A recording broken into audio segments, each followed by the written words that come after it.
Hello there. Welcome, Internet people. Yes, this is Mike at Mike's Magic Auto Detailing and Paint Enhancement here in a sunny, really nice day in Sharpsburg, Georgia. I just want to do a relatively quick video. Yeah, I know I don't really do quick videos or short videos. Catch everybody up, particularly my customer if he's around, on what's going on with our 1993 Ford Lightning F-150 pickup truck. Yeah, it's been repainted, so it doesn't have the graphics that you might normally see on one of these. I don't know, maybe whoever purchases it, it's going up for sale as soon as I'm done with it. My customer said he's going to sell it. So anyway, the entire passenger side is now done. Holy cow. A lot of spot sanding went on with 3000, 5000 grit, damp. The Trizact disc I've showed you guys before. Damp sandpaper, all by hand. I did no machine sanding on this side. What makes this thing kind of a pain, and I'll show in more depth of detail here in a minute, all these little places like this. And the polisher and backing plate and pad you can use on this area, you cannot use on this area because right here it kind of curves up. And that big of a pad, you can't really polish that. So you have to change buffers for that. You have to change for that. Same thing down here. You get all these little nooks and crannies down here. Curvy. That's a flat spot right there. You have to keep changing buffers if you want to get it properly. Same thing down there. Same thing when you're doing these pillar posts. You have to have smaller buffers and pads for these areas. Yep, that was all polished. Yes sir. I don't know if y'all remember or not, in a previous video or some photographs, I showed some long scratches that were down this panel here. Yep, had to wet sand them. If they're still there, I can't find them. Maybe if you were out in the direct sunlight, you got up nose to the paint, as I say, you might could find them. But I believe they're all gone. So, and I've been dreading this. So today, oh boy, and you can see some of the stuff I've got out here. Lights, inspection lights, one for a headband, compound. Oh, look at this. More of different buffers, folks. This thing has all been compounded. Haven't done the final polish yet. But I was going to show you guys this buffer I've been using here. It's new. I just got it. It's a Flex.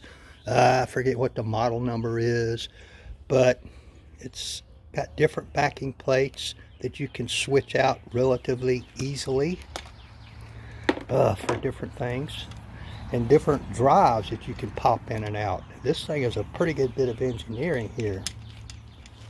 See if I can do this with one hand. I don't think I can, but you just pull that collar down and you can pop it out and change it, and the backing plates just screw on, screw off.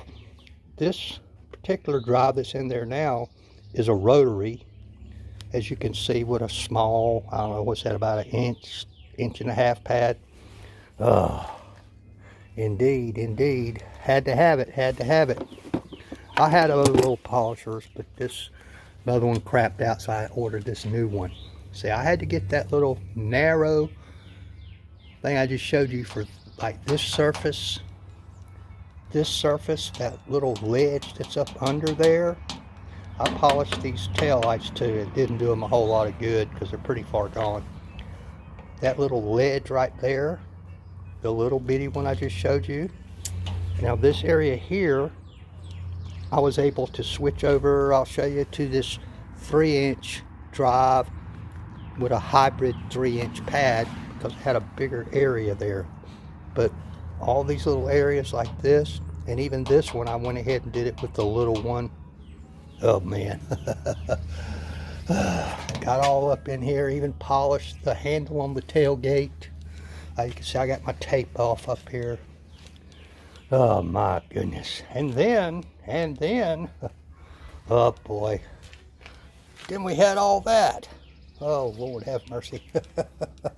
Same kind of a deal, folks. You got a little bitty ledge there. You got an overhang right there. Got to use that little bitty polisher. I went ahead and just stayed with the small one for this one. You got another ledge there. You got a narrow space there. And yep, I polished up under there because it goes up under about 1 inch or so up under there. Got all that. Got all down in there. This, all this stuff, people. Oh boy, oh boy, oh boy. And what I've been using is this Coke Chemie Heavy Cut H901, they call it. Good stuff, good stuff. Well, first what I do is I'd go over every inch of this paint before I even started on it with this, what I call a swirl finder inspection light. And I would look at all the scratches and figure out what I needed to do and take note of their location. Of course, there's none there now to speak of. Maybe just a little bit of buffer haze and some compound residue left on there still that I didn't get wiped off. That's okay. And then I would compound a section, wipe off all the residue, and then get the light back out again and see if I missed any scratches that I could get. I'd go over every little section, one piece at a time, one piece at a time, one little section. That's how it's done, at least in my book. Oh boy, as you can see, I got quite a good bit of stuff going here. Got all my stuff over there, more tape, got a little bit of pad cleaner over there. This is the final polish I'll be using here in a little bit. I'll swatch over to the black soft pads for the final polish, and this whole process begins all over again for the polish now that I'm done compounding. Of course, if I told you guys before, the final polish goes a little faster and a little easier, but we shall see. And after this, on to the front end, which will probably require a different video because it's got its whole new set of difficulties. The front end is going to be a real pain. You think this was bad, I think the front end is going to be even worse. And then I'll move on to polishing the glass. Then work on the trim, spiff up this tonneau cover, put a protectant on it. Oh my goodness.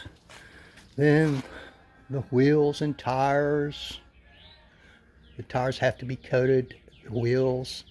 Oh my goodness. Oh yeah, I gotta put some stuff like on this step bumper here to make it spiffy.